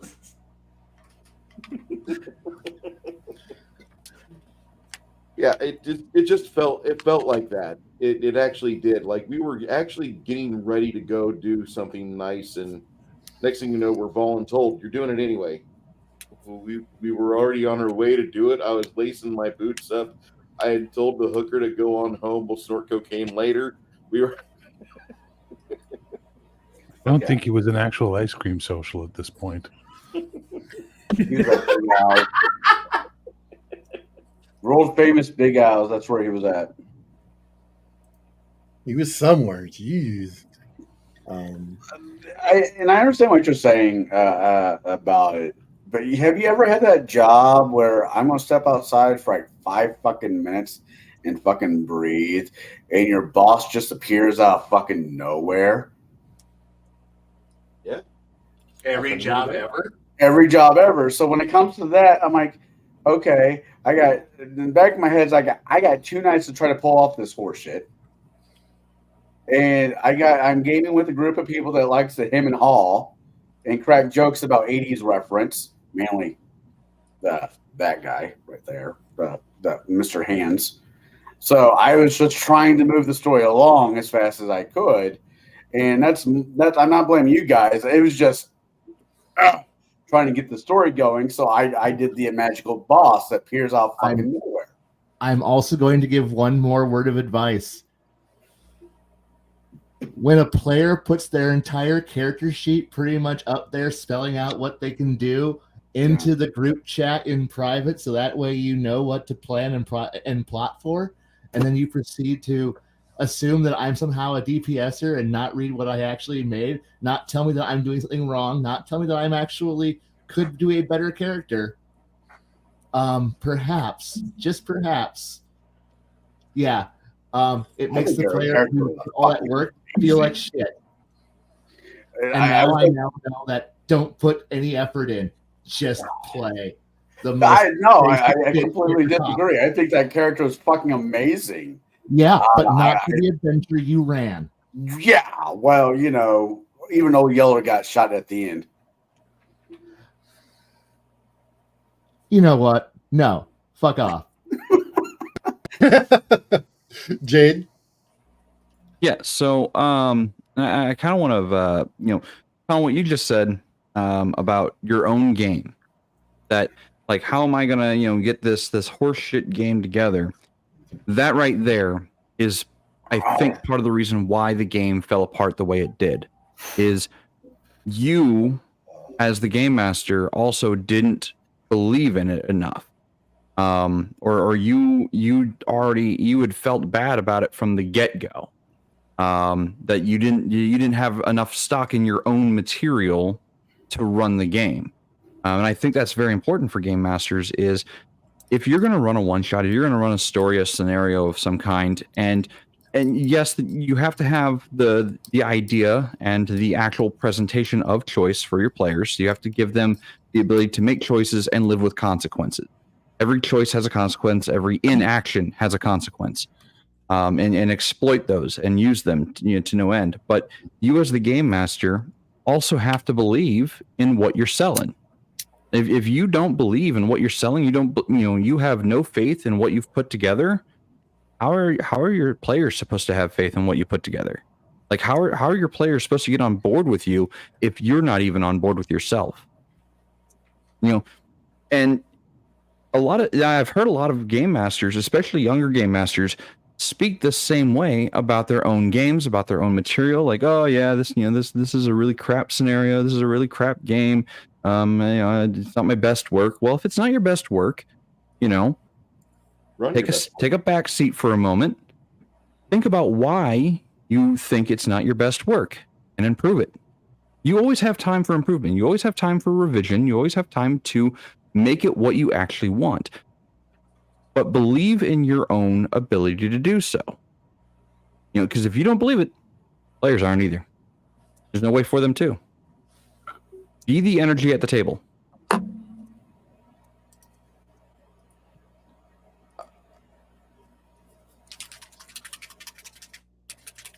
Just had to interject on that.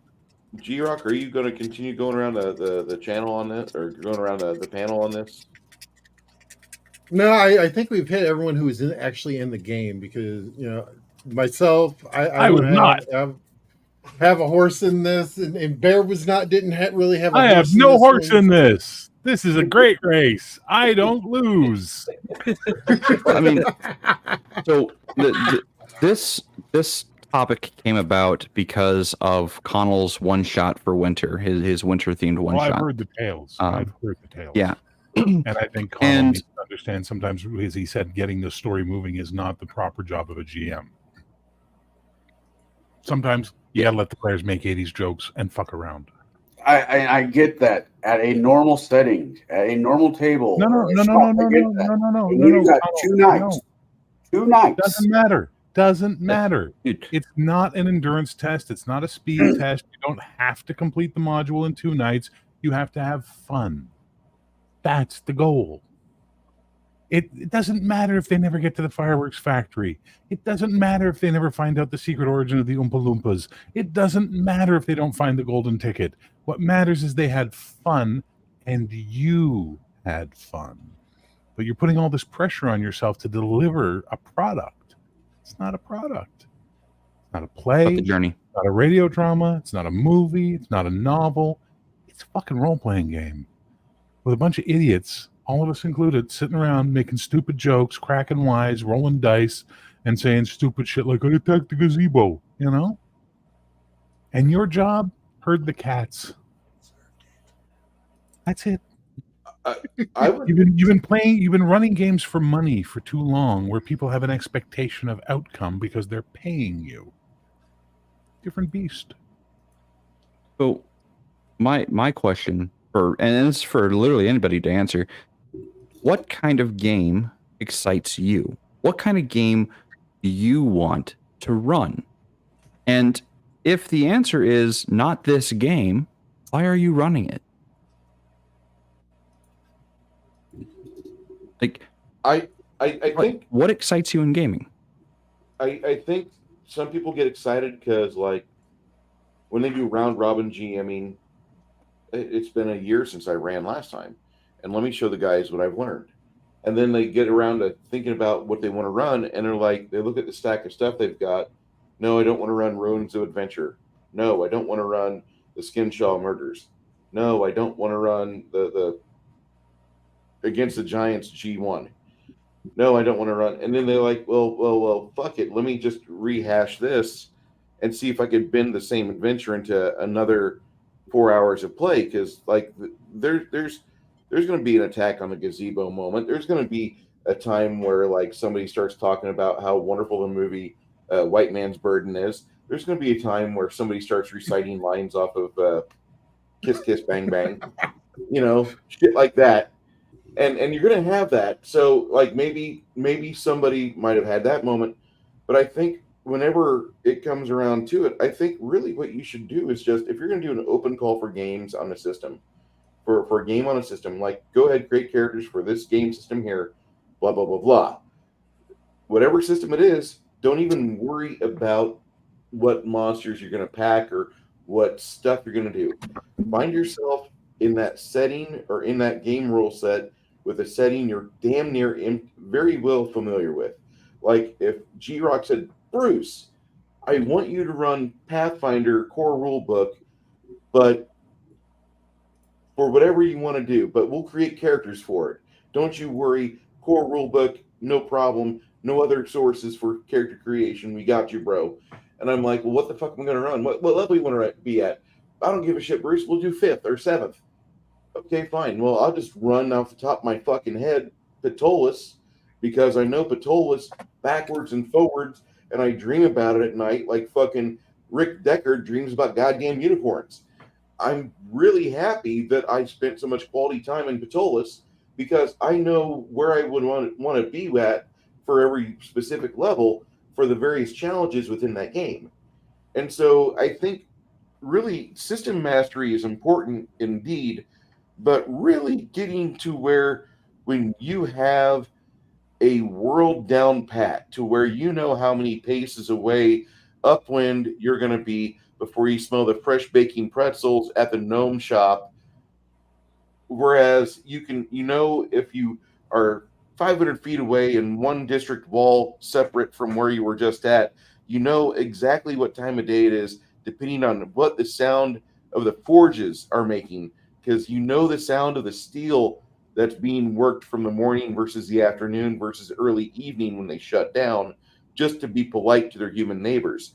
Versus if you decide to go hang out in Camp Town, which is a bunch of tents outside the exterior walls of the city, you know how the players should be dressed because in your head you've walked around there before, and you know that if you look like a tourist or you look like somebody who's new or doesn't know what the fuck they're doing, you're going to get smuggled away into some cult and you'll get put into a rape box, and they're going to have fun with you and you'll never be found again.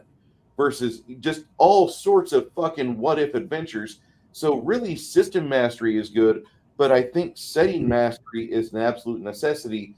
That way, when players decide to wander off their own, you're there on your little map tracking them, and you're like, well, you're going to have a 1 in 3 chance of stumbling across 6 little kobolds that are hyperactively sexual. And if they smell your female cleric of Lothian and she's on her special Aunt Flo visit, boy, the party's in for a big treat. And that's just my own personal theory. Maybe I'm wrong, but I think knowing the setting really well can actually replace. I'm going to prepare super hard for this 4-hour excursion, because every combat takes 45 minutes for me to run because it's a slog of a combat. And I think instead I need to learn exactly what type of angle that this ogre magi can produce a cone of cold, at what downward force he can shove it into somebody's face, and it still covers a 60-foot cone. I think that's less important than you actually being able to kind of go with the players. If you're just saying, we're going to run an adventure, or we're going to run an event, or we're going to run a tour of this town, that might not be your initial outing, but that might be your saving grace, if in case you're looking at the event that you're trying to run or the adventure you're running, and you're just not feeling it. You've got limp dick syndrome. It's fucking hollow. It's a fucking homecoming weekend, and none of the perfume's touching you in the belly button. I get it, but you got to run anyway. So run something you know really well, and be able to let the players explore so they can get in their own brand of trouble. Because that's exactly what I feel the game is. Go ahead, and get your players into a town and let them wander until they discover something. Maybe that's the theme park method, but let them discover their own way to lose hit points. Bruce, let's reel you back in. Okay. Bear. I never want to go to a town in Bruce's campaign ever. It sounds like a nightmare of genitalia.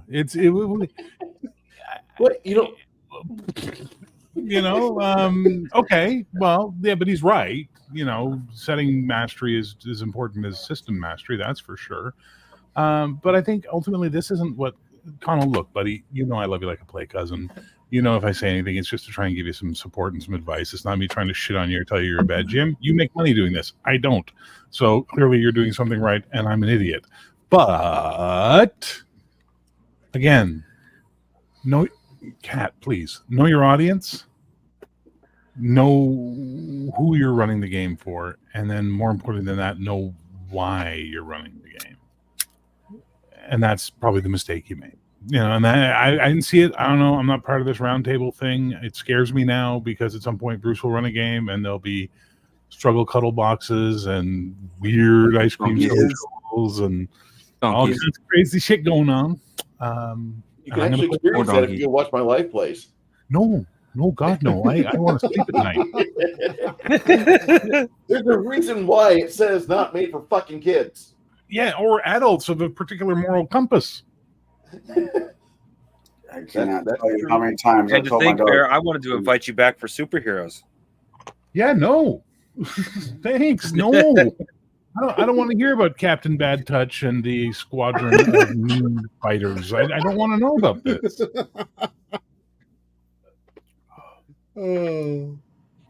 So, does anyone else have any additional questions they want to throw out there that maybe we haven't covered, or something that they want to cover with this? Go for it, Bear. After Bear, I have a question. Okay. I've been diving into this world of all these interesting philosophies of role playing, and they all baffle me, and they all make me go, "Why do we need to do this? It's just a fucking game." I don't understand the pardon this expression autistic level of analysis people have to go into about role playing at this point in their hobby. Like, it's 50 years old, buddies. We figured it out a long time ago. You know, there's very little new ground to be broken. Everything we're doing is just something someone else has already done some time or made a game about, and there was a Jenga tower and whatever the case may be. But Railroad, Sandbox, Hex Crawl, story, narration, whatever it is you're playing, if you're having fun, your players are having fun, and they keep showing up for the game, keep doing that. Don't overanalyze it. And I don't know why imposter syndrome runs rampant through this hobby, but it really does. And I'll tell you right now, if you have imposter syndrome, you're doing something right. Because the people that don't have imposter syndrome are the ones who think they're always right, and as a result, don't know when they're wrong. And they don't know when they're making mistakes because in their mind, they're perfect. Whereas you're taking the time to go, geez, did I do that right? Maybe I should analyze it a bit. Maybe I should try something else. At least you're reflective of what you did, and your reflection isn't patting yourself on your back about how fucking awesome you are. That's why when you guys, GM Star Trek games, I'm like, oh, Jesus Christ. Like, I'm embarrassed by that, right? But not because it's a bad thing to say, but because personally myself, I'm embarrassed by that. Because I don't think I'm a great GM. I think I'm a GM that does something my players like. And that's all that matters to me at the end of the day. And that's all I'm going to say to you, Connell, is bye. Did Connell die? What happened to Connell? I think his internet went out. I don't know. But Connell and everybody else, as long as your players are having fun and you're having fun and everybody's hyped for the next game, keep going. Yeah. That makes sense? Perfect sense. Yes. Cool. And I refuse to be here for your superhero discussion. Oh my God. I'm going to fight someone on that. I'm so sorry. Every time we discuss like my style of game, Bear just gets like this. I'm gonna get out of here. I'm gonna leave. I have a question, Bruce. What are your feelings on the Gore books? Outlaw of Gore, Tarnsman of Gore. Are you a big fan? Never read them. You maybe should. I think they'll be right up your alley. I may have to. Never mind the movies. The movies are bad, but I think the books might appeal to you. Okay. They have a certain level of adult thought that seems to permeate a lot of your descriptions, so it might be something worth checking out. Okay. I mean, I know it sounds like I'm the DM bad touch, and I don't take offense to that because I would rather be DM bad touch than DM canned bullshit. We're going through Kill Bargle for the 7,000th time. Never And killed them once. Yeah, I don't want to do that. I want my players to enjoy themselves. I want my players to feel challenged, and I want my players to come back. So I do it in a way that seems to do me at least the most fun, where I have the game, I run the game in the way that I kind of see it, where we have fart jokes, we have Blazing Saddles references, we have the occasional political talk where'd that come from? And then we have, roll for initiative. Okay. Connell's back. Hey, Connell, I was just saying what a great GM you are and how I'm impressed with everything you do, and I think you're a wonderful human being and people should just be a lot nicer to you. I lie. I didn't say any of that. What I said was make sure you're having fun. That's what matters most. And you clearly didn't have fun, did you? What's fun? I think I had to be completely honest. I love this world that I'm building, and it is very much still. It's not completely fleshed out, but it's fleshed out enough where I can run like simple stories from it. And I'm taking the game that I ran from you guys, and I'm gonna run it for another group of people. I'm not saying you guys did a horrible job. I'm not saying I did a horrible job. I just want, a different take on this game, see where it could have gone differently. The actions of what happened in this past game will have probably for the next time around, once I have everything more fleshed out. By the way, this is how the world works, the 6 truths, whatever. Everybody will have it in their box on Discord or whatever. There's going to be consequences from not being able to pull this hat trick off. Once again, not your guys' fault. It just is what it happened the way it happened. There's a lot of things I could have done better. I don't disagree with any of that. So I'm just building on to it. Did I have fun? I could have had fun. I really could have had fun with this. I have outside issues going on, and I'm not trying to use that as an excuse. I hate it when people use, oh, that is it. But I really got some shit going on in my life right now where I should be stepping away from the bar. But you tell me, you can't do this. I'm just going to step closer to the bar. I'm kind of stupid that way. Do I have to say the line, Connell? It's not because I'm alcoholic, because I really don't drink that much, which is all right. You want some 80s quotes? I think this is early, and actually this is late 70s, but here you go. Fat, drunk, and stupid is no way to go through life, son. And most times, and I agree with you. And play brother, cousin, whatever the term you use. I get play cousin. I feel the same way about with everybody that's here, except for Crafty. He's kind of weird, but I'm learning to love it. I shouldn't. Jade was right. I should have said, "Hey, Baron, do you mind if I bump you a month? I will try to get this more time on it to flush it out." But I figured it was my turn at the bat, and I can either run it or bite the pillow, and I refused to bite the pillow, so I just fucking ran it, and it was a disaster. Okay, but like, this isn't the struggle session, okay? Chairman Mao isn't going to forgive you, and then you're going to pick up the little red book and become a good member of the party. Okay, but I don't want to sing Kai. Kai's a bully. I like Kai from everything I've seen, but he's a bully. I'm playing. I'm a bully? I'm just trying to give him some rope. Come on, man. No, it's okay. I didn't know I was a bully. I'm sorry. You're not a bully. You're a dominant. No, you're a dominant personality, just like myself and just like Bruce. We are very dominant personality types, and we can steamroll people when we get passionate about something, and that's fine. Connell is easy to steamroll because he has that good-natured mentality that doesn't at all slow down a steamroll because he won't fight back. He'll take the beating. He'll just accept it. Baron will just sit there and stare at you from everything I've been able to see from every time he's been on my streams. He'll just be like, yep, I can hear you talking, and say nothing. Bruce will fight back. TCG will say something completely random and weird to derail the conversation and make you go, what the fuck? But Jade and you, I don't know. I've never been on streams with you guys very much. I don't know much of your personality types or anything like that. So I'm just making a joke for Connell's sake. You're not a bully. Okay. No. Hey, if I have a trait I didn't know, I want to know about it. No. It was a joke. It was literally 100% just like a type moment. It wasn't a I psychoanalyze you, bully, sir. No.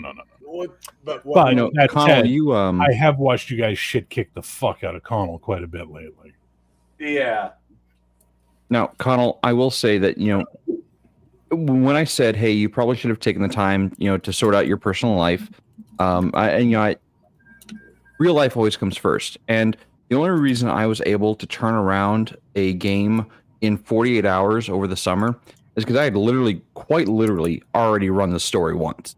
I just was changing elements of it and re-themed it and reskinned it to be more Final Fantasy in nature than hard science fiction in nature.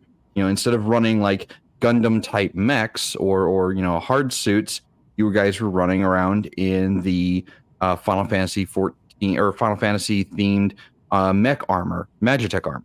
Like, it was the same exact story that I ran for Free RPG Day. No difference in any way, shape, or form.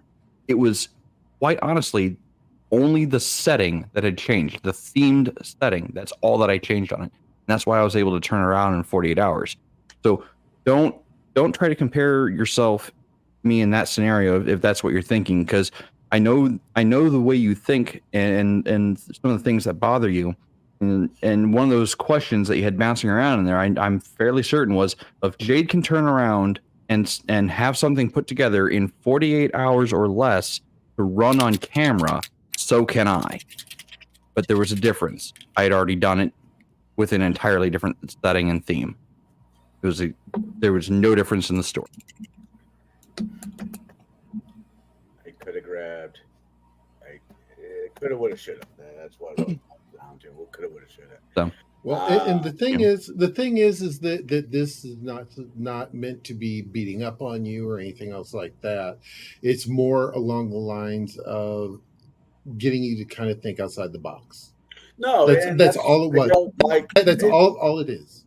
I don't enjoy world building. I enjoy playing in other people's games that like to world build, but it's not really my niche. I got other shit I got to think about 99% of the fucking time. I don't, but people that can world build and have a normal life, more fucking power to you. That's awesome. This is not me. This is, so give me my piece of paper, my script, as has been pointed out. I will change some things to make it more appropriate for the group of people I'm playing with, because the game I run for teenagers is not going to be the same game I run for adults, because somehow with adults it's going to be like, Animal House, and and I'm fine with that. Yes. Run your game that's meant for teenagers for me. I'll appreciate it. Trust me, I will. I appreciate shonen anime. It's meant for young men. I appreciate that. I appreciate those kinds of stories. I appreciate those kinds of themes and those overtones. I like the powerful characters. I like the sometimes the overpowered character. Some of those settings and themes are what brought me to D&D or into the hobby to begin with, is, those powerful characters, those characters that have a story that, pervades not just what they do, what they are, and what they, are capable of, but also the world around them. It what they are affects the world around them just because of who they are. And as far as the stories you want to run, if you know a story that's geared towards young 20-somethings, I still feel like I'm young and 20 in some days. Some days I feel like I'm 80 years old, depending on if I ask my my bad knee or not. But run games none of us would and run sorry. stories you want to run. Well, yeah, and I get that, and I completely agree with that. I kind of say that to people that I game with, is like, you're here, I want to know what you guys run, and I'll make it, to a certain degree, I'll make it work. Railroading is not a bad word. It is a word. It is a tool like everything else. Like a couple of nights ago on Mr. Max show, we were talking about AI art. It's a tool. It's a good tool, bad tool, whatever tool. It's a tool. To me, depending the table you have, the age frame you got, or even the story you want to tell, somehow, some way, some not way, sometimes putting the choo-choo train in it, just even if it is a two-town run, is not a bad idea if it gets the story from A to B, when you're still having to worry from B through Z. I'm not saying the entire game should be that way. I don't want to make my entire world one great big Space Mountain from Walt Disney World, but I think it is a tool like everything else. This group, and I love this group dearly. We are a bunch of ADD retarded monkeys. We go in every fucking direction except for like two of us. Bear, you're not involved in this one as of yet. No. As of yet. Oh no, no. Nope, you'll not drag my ass into it. I will get to roll. But no. Kai has a way that he likes the game and run, and that's awesome. Baron, Bruce, Jade, and Crafty Gamer all have their particular strong points and where they run. And that's awesome. If I can figure out how to do a murder mystery involving poison, a hooker, and the president, I know I at least have two people playing with me. That would be Bruce and Kai, because there's poison, a mystery for Kai, and there's a hooker for Bruce. I mean, at least you understand. Yeah, I get that. I get that. Not every DM is for every table. And I don't think that the word keyboarding is a bad, well, not keyboarding. Railroading is a bad word. I think there's just time and place. I don't. I prefer to look at a painting that was done by Botticelli or take one of the Renaissance masters over AI. But I'm not going to say the AI is a horrible piece of work either. It's two different mediums. They use two different tools. The following is a joke and is only stated to be a joke, but if you get near a point, make it. I was about done. I was about done. That was my point. That was it. Dude, tools are tools. Railroading is a tool. It can be used in its ways to get things done. Sandboxing is a tool. Everything is a tool. But at the end of the day, it's a fucking game. I am so sick of galaxy brain analysis of role playing. I've had it up to fucking here. I'm done with it. It's elitism and tribalism, and it annoys the living shit out of me. I get paid for it. There's the rub. It's different. Hey, there I we go. gotta look at everything from for you. Raphael, Michelangelo, Donatello, any of those guys ring any bells for you? Yes, I grew up in the 80s. And I went to college. Oh, I was trying to get an art degree, so history. So, anyways, I really am smart. Connell, do you like the way you run games? Yes or no? Yes. Then you do have nothing to defend. You have nothing to apologize for, and their dissatisfaction is their own thing that they have to fucking deal with. That's it. Stop apologizing for doing what you like to do the way you like to do it. Agreed. Am I really out of hooch? Jesus. Wait, no. I was mistaken. I got whiskey. Oh, God. I like turtles. I like pudding. I like turtles. I like pudding. I love pudding. I like pudding. I like Skia. There was What I'm waiting. Sorry. There was a question that Go for I kind of came back to. What kind of games I like? Can I answer this really quick then, Crafty? Yeah. The kind of games I like is and this is going to sound really simple, really dumb. I like games where I can sit down at a table, roll some dice, and just go with whatever the fuck is going on. That's the type of gaming I like. That's the kind of gaming I want to involve. Then do run that. that. No, I don't want to run Run it. That's the type of games I want to be in. Okay, so take a break from running games. I like my electricity being I did. Really?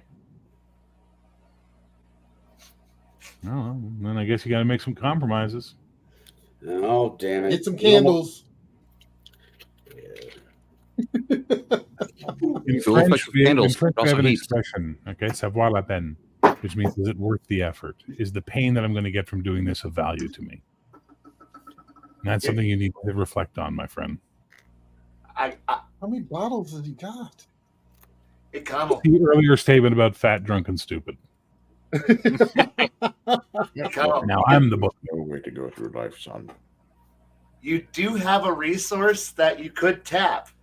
You have a whole bunch of us in a private chat. If you want ideas to go, hey, I got for your game that you're running for kids, just poke us, and we'll some of us will have like a dump truck of ideas. We'll just dump it on you, and you can just sift through the trash and find the one thing that you like, and then cool. Once a week, hit us all up for ideas, and then we'll just throw shit at you. Right. I will do that. To be what? I've got a new favorite type of bad guy that I've had for about the past 15 years since I read Elder Evils, and the Worm That Walks is by one of my favorite bad guy templates out there. And I think that having something that's somewhat human and recognizable, but when you reveal it and you see what it is, and you just like your jaw goes slack and you're kind of morbidly disgusted. I think you should have that joy of popping that onto your players one of these days. Well, as of right now, I'm doing. This was bottled in Illinois. Ooh, Anyways, right now I like to use mythology in the campaigns I'm running for the kids, and I'm running through a lot of the ancient Irish lore, and I'm trying to find a way to do the Cuchulainn and the raiding of the bull story from the mythology. So that's the one I'm working on right now, and so. But I will reach out. I'm going to be, there is a bunch of resources that you can use. And one thing, and people are probably going to be this is probably going to spark a craziness in the chat, and I don't care. But if you don't have anybody right then and there and you have an idea, bounce it actually off of like Chat GPT. It's free. Go in, just say, give me ideas about this, and it'll go and just start giving you pinpoints, and then you can like take one of those out and then say, oh, give me more information about this that it gave you, and you can use that to kind of do some quick research, especially if you're having issues doing the research on your things.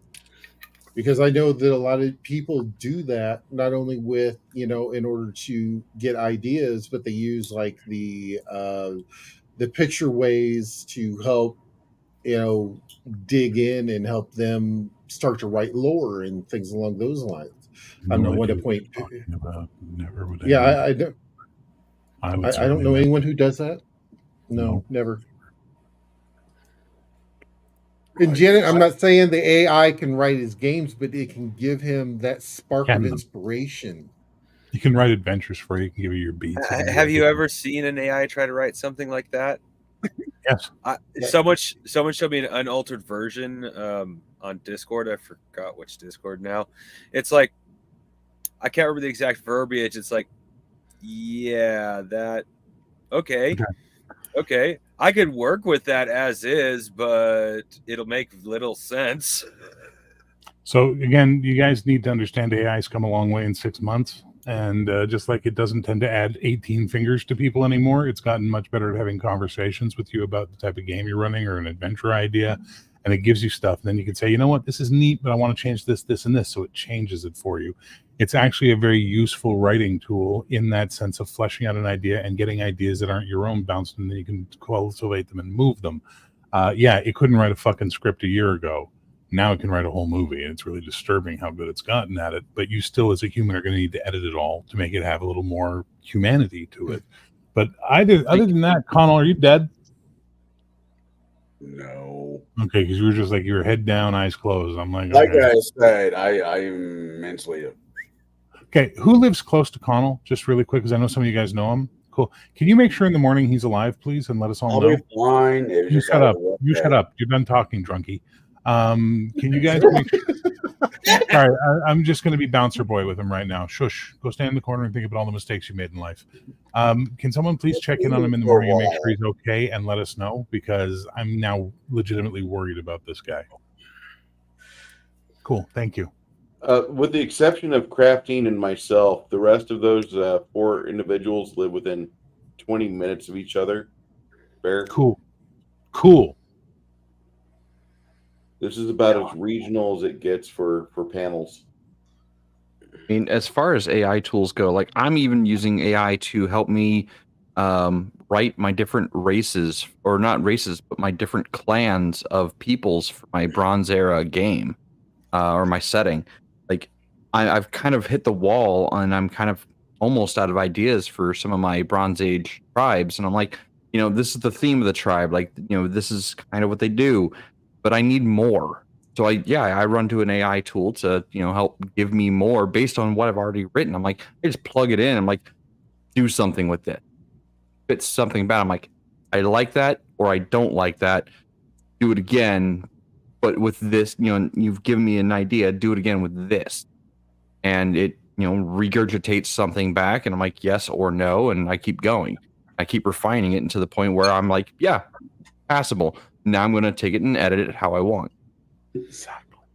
On Gatekeepers, when we did the werewolf, how to use werewolf correctly in your campaign, I'd had a hell of a fucking time for finding questions, and I'm like, Chat, what kind of questions would you ask if you were wanting to throw werewolves in your campaign or Pathfinder D&D? And I just list a bunch of other ones.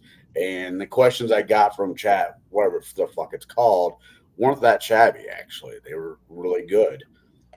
So when you Technology pay is there. for Use it. the latest version, $20 a month, it'll even make dungeon maps for you now. It's the ultimate lazy GM tool. That's sexy as hell. It is. Oh yeah. Oh yeah. Uh-huh. So we have come toward the end here, folks. Well, so crafting had a question. Oh yeah, crafting. Go ahead. I'm sorry.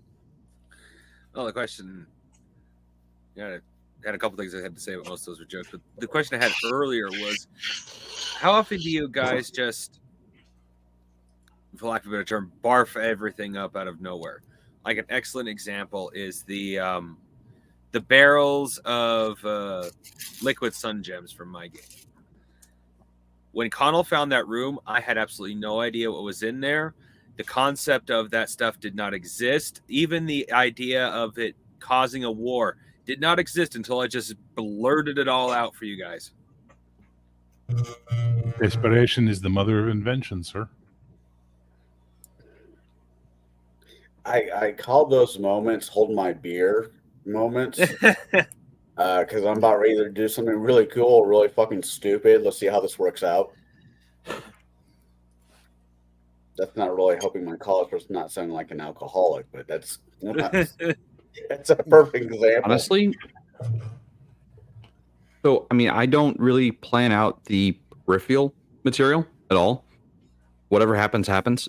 Like beyond the scope of the mission goal, the places to go, I don't know what's there until the players interact with it.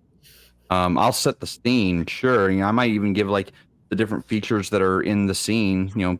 What like stalagmites, stalactites, maybe a crate or a barrel over in that corner, and perfectly still water. But until the players interact with the things, like I don't think I've really put additional thought into it. So like, oh, what's in the barrel? I don't know. Let's find out what's in the barrel. Oh, hey, it's water. Or, oh, hey, what's in that box? Packed with straw and breakable things. Or, oh, hey, you found these little glass bulbs. They're perfectly sealed units, and they have like an orange liquid inside. I don't know, what does it do? I have no fucking clue. What do you want to do with it? I'm gonna chuck it across the room. Okay, cool. Roll for effect. Until they did that, I don't know what it was.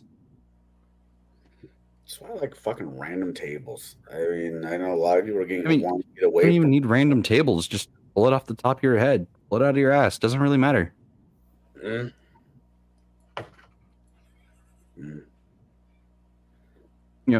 Random tables are a good tool for a game master who needs or who has to have an answer for something.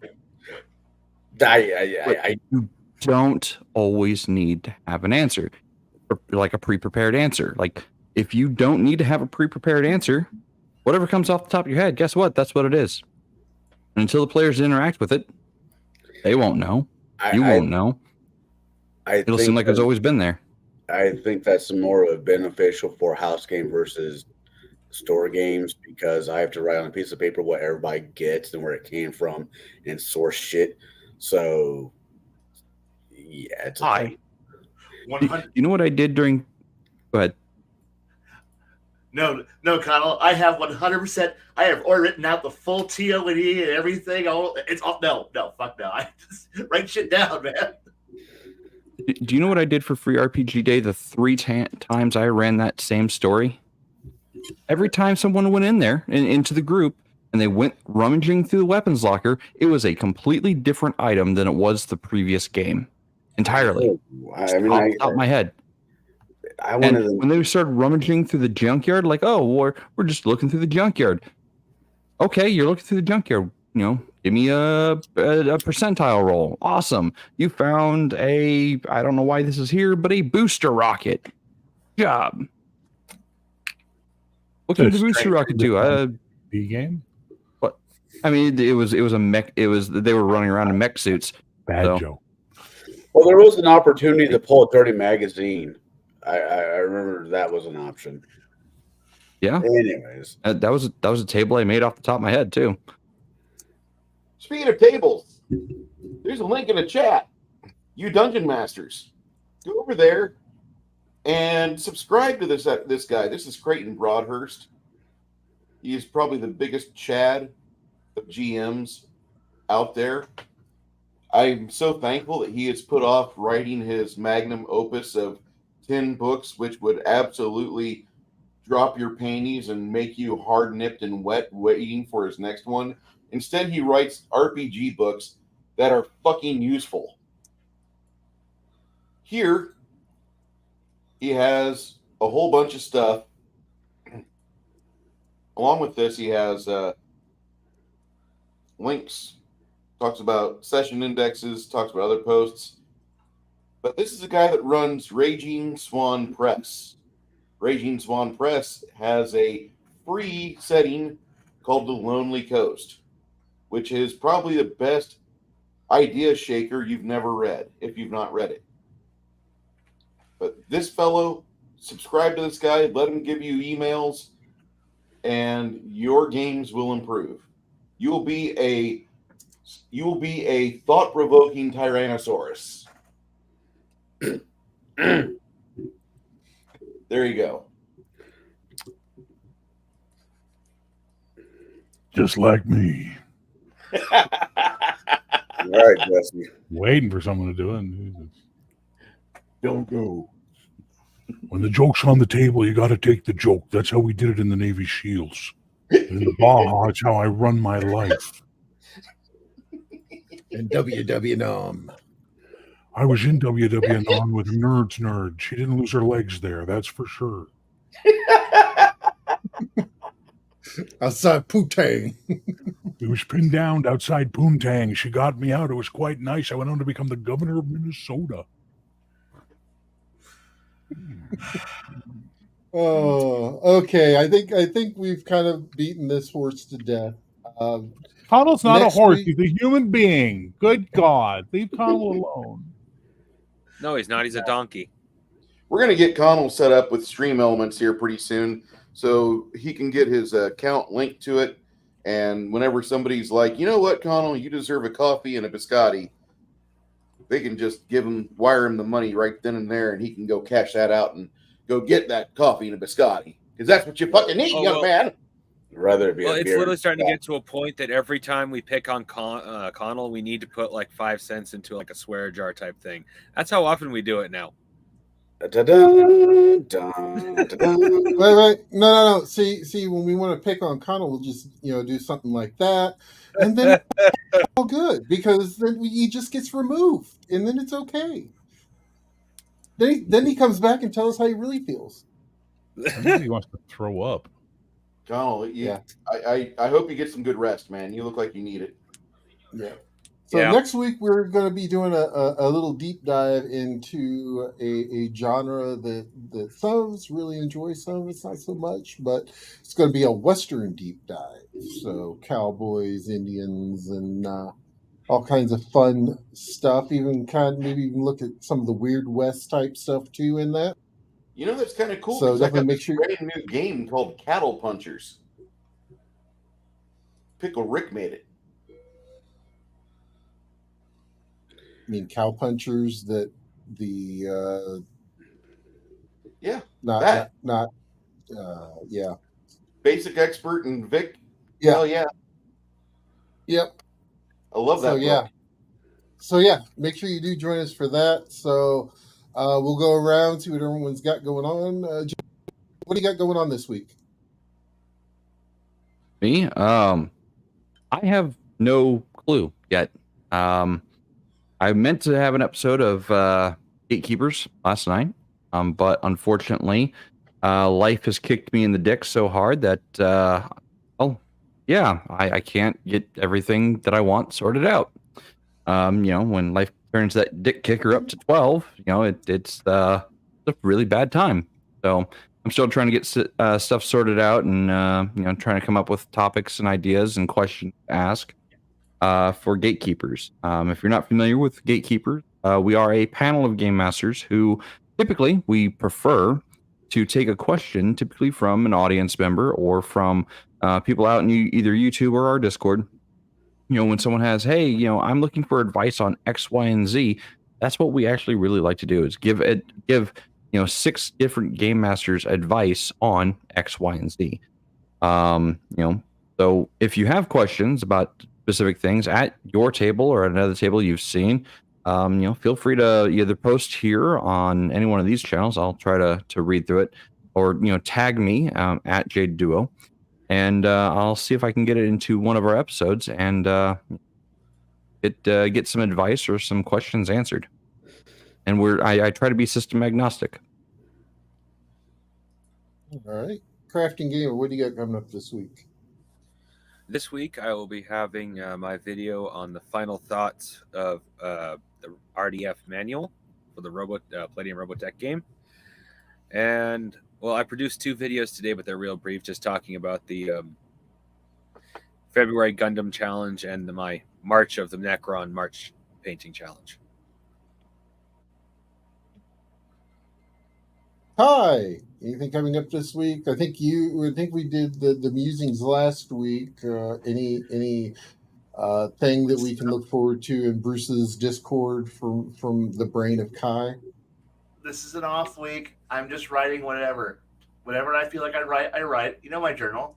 And this is an off weekend. I'm sleeping. I'm going to rest for once. Insomnia sucks. Bear, what do you What? got coming up this week? Nothing. Thank Jesus. What do you got coming up this week? Nothing. Nada. Zero. I don't have anything until next Wednesday. It's perfect. And that's your 4-color cafe. Yeah, it's 4-color cafes next Wednesday. We're gonna have a surprise. Can't tell you what it is yet. And then Friday I've got Paradise Station. Then I got the weekend off. And then Monday I've got Odyssey, and Tuesday Sojourner. And then Wednesday again for 4-color cafe. 31st we're gonna have Jim Johnson and Mike Dismuke from Modiphius from the Star Trek team on to talk about Star Trek D20 with us, or 2D20.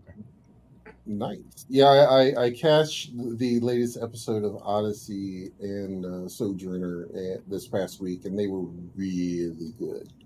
I didn't think anything could top that first episode of Odyssey, but this week's episode, especially the cliffhanger. So definitely, if you get a chance, go back and watch that, guys. It's definitely one of those things that's like, wow. Yeah, I'm an unpaid shill for Bear streams, and if you are lacking fun in your life and you don't have a group of good friends to sit and talk about Star Trek, then you really need to go over to Bear's channel and go subscribe to Bear, Gen X GM, and watch his Star Trek RPG. The live play is great. If you've got a trip you got to make every week, there you go. But I have so much more than Star Trek in my life. Yeah, he's also got all that matters is Star Trek. Damn it! You watch your step. He's got Palladium Fantasy also. Diving into that heavily, right? Actually, and the game formerly known as Bastard Sword. I really like the fact that's severely on hold. Sorry, what was that, TCG? Oh, I was just going to say, I'm actually watching Bear's Star Trek games partially to learn how to play Star Trek, because as soon as I got my hands on the PDF, it's like, oh, lovely black background with white lettering, literally migraine fuel. Dude, there's a print-friendly PDF that's white background, black lettering. Really? Did Modiphius Well, it came with my thing automatically, but I figured it just had was black and white. Message me on Discord. Didn't really think about how it was going to be set up. Message me on what Discord. What do you got coming up this week? His lunch, it looks like. Who? Oh, me. Donald. Sorry, I was listening to these two go on, and I was waiting for my turn, trying to be respectful and all that fun stuff. Who are you? What have you done with Connell? Connell has fucking left the building about an hour ago, and now you're all stuck with me. What am I doing this weekend? This weekend, coming Saturday, I'll be doing a hopefully an 8-hour campaign with Bruce, who is the DM. I'm looking forward to getting back to that. I'm not having to freaking drive like anywhere ridiculously far. Then Sunday, me and whoever decides to bloody well show up will be talking about the movie 1980, somewhere in the 80s, Masters of the Universe. You know, the movie with the young 87. 87. All right. Well, as long as somebody knows. Dolph Lundgren, Frank Langella. Right. But there's also a young Courtney Cox in it, and a very young pilot, Paris from Voyager. Oh, you fucking nerd. He actually first showed up in an episode of TNG as Nick Lacerno in Red Squad, and they wanted to bring him back for Voyager as Nick Lacerno, but they couldn't get the rights because they'd have to pay the writer of that episode a lot of money, so they made him a whole new character called Tom Paris. Either way, but I'm about more than Star Trek. I swear to God. Have a drink on me. All that matters is Star Trek. So we're going to be talking about. I don't want Star Trek. I want Starfleet battles. Well, that's because you're a giant nerd.